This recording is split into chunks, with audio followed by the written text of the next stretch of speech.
Hey all, Flame here, and it is once again the 31st of December, which means it's time for yet another FlameHisWorld retrospective video. This year has been a lot lighter on the Let's Play front, so there won't be as much to get through here, but there's still a few things that I would like to sort of discuss and give my usual fluff that I like to do in these retrospective videos, because I'm like that and I like to ramble. So this year on the FlameHisWorld channel, we've had my Sonic the Hedgehog Mirror Mode playthrough. This was a kind of gimmick LP. The idea is that you play Sonic 1 for the Mega Drive, but backwards. This was a new feature that was included on Sonic Origins. I think the playthrough itself came out okay. I will say though that the gimmick did kind of wear off by about the halfway mark. The idea going into it was that I know Sonic 1 inside out, so playing it in reverse, running from right to left instead of left to right, would feel a bit weird. And at first it did. It was like, I know this game, but it's different and it feels weird and it feels unusual and I'm not sure how I'm going to process this. But by about maybe the end of Spring Yard, I was sort of getting back into the groove, and from that point on it was just a normal Sonic 1 LP more or less. That's not necessarily a bad thing, and I still like the LP, but it's like I went into it as a gimmick LP and it eventually just became, I want to say, like the fourth playthrough of Sonic 1 on the channel at this point. There, I've covered that game quite a lot in its various forms. It's okay, it's decent enough content, but it wasn't exactly breaking new ground for FlameHisWorld or just in general. On the HellfireComms front, we finished off some projects that we started last year, that being the Sonic Frontiers playthrough and our coverage of the Mario Kart 8 Deluxe DLC. For Sonic Frontiers, the main game playthrough I think picked up in the second half and turned out okay in the end. But we also covered the DLC as and when the DLC updates came out. The first two being fairly minor ones that we just did one-off videos for. But the main meat of Sonic Frontiers DLC is the Final Horizon, the third DLC pack. And with that one, I think that was kind of a mixed bag in our coverage. Because the DLC is so much more difficult than the main game, there were a few points where there was some dead air for like concentration mode, which is kind of an inevitability with live playthroughs sometimes, but it was more present in that playthrough than it is in most, purely because there's a lot of moments where you just need to stop and concentrate for a minute, which is a shame. But I don't think that really detracted too much from it overall. And the finale of the game is like the coolest shit ever, and I feel like that brought all our spirits back for it. That was a lot of fun to wrap up that and just show off that ending to everyone. So I'm very happy about that. The Mario Kart 8 Deluxe Booster Course Pass. I just like talking about Mario Kart. Like, Tom was playing that, and for him, it was his first impressions of the DLC packs again as and when they released. I played them beforehand, so I sort of had ideas of what I was going to talk about beforehand, and I feel like that balanced dynamic of one of us going in blind and the other one being familiar with the media kind of worked out there. And again, like I say, I just like talking about Mario Kart. As for the new playthroughs that I was part of on HFC, 2 more Sonic games, surprising absolutely no one. We did a visual novel read-along kind of thing of The Murder of Sonic the Hedgehog, which admittedly is not the kind of content that I've made before, and before it went out, I wasn't sure how people were going to take to it, because like a lot of it was, given the nature of the game being a visual novel, there was a lot of just reading out the character dialogue, and I was a bit worried that people wouldn't really be too keen on that, but it seemed to go down well.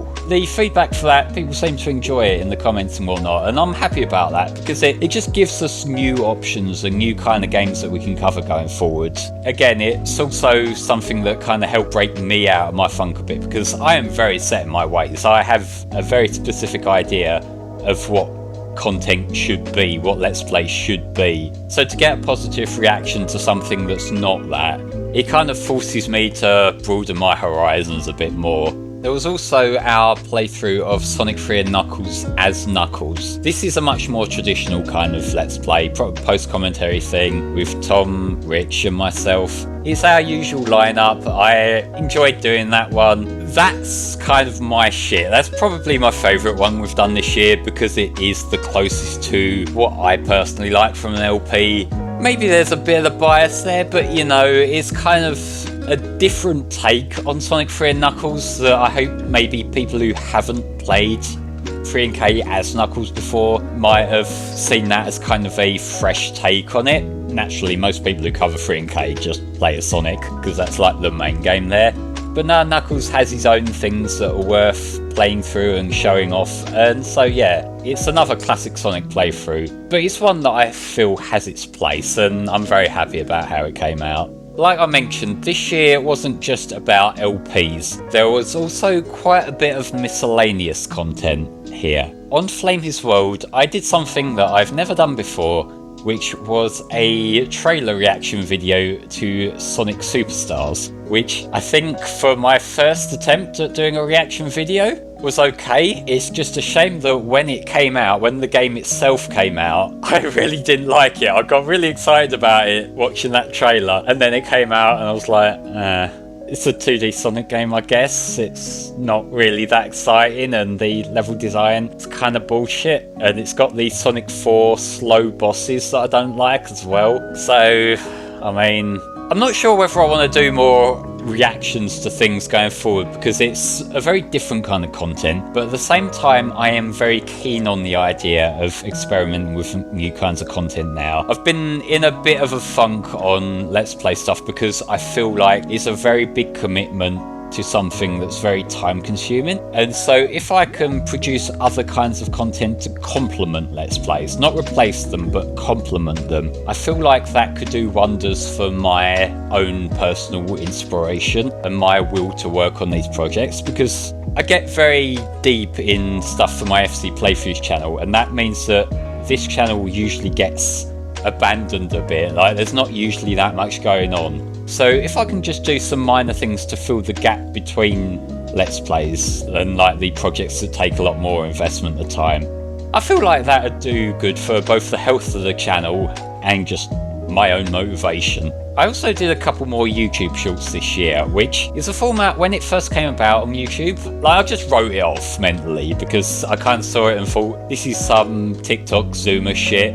And in a sense, it is TikTok Zoomer shit. But also, I feel like when you're being forced to produce short form content, that limitation can breed ideas. I've already seen other people using shorts for things like short form comedic things like trivia videos.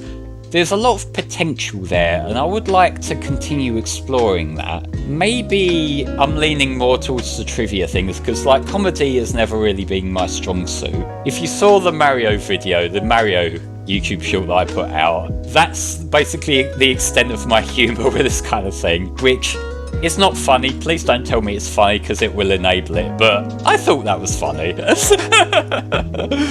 But yeah, like, I can see there being more potential for YouTube Shorts. I've got a few ideas, and I feel like putting things out in that format is probably just like a more productive take on just like the random ideas that come to my head, more so than just putting it out on social media accounts where it will get forgotten about by the next day. I don't know, I feel like this is something that I'm going to think about and maybe do more with in the new year.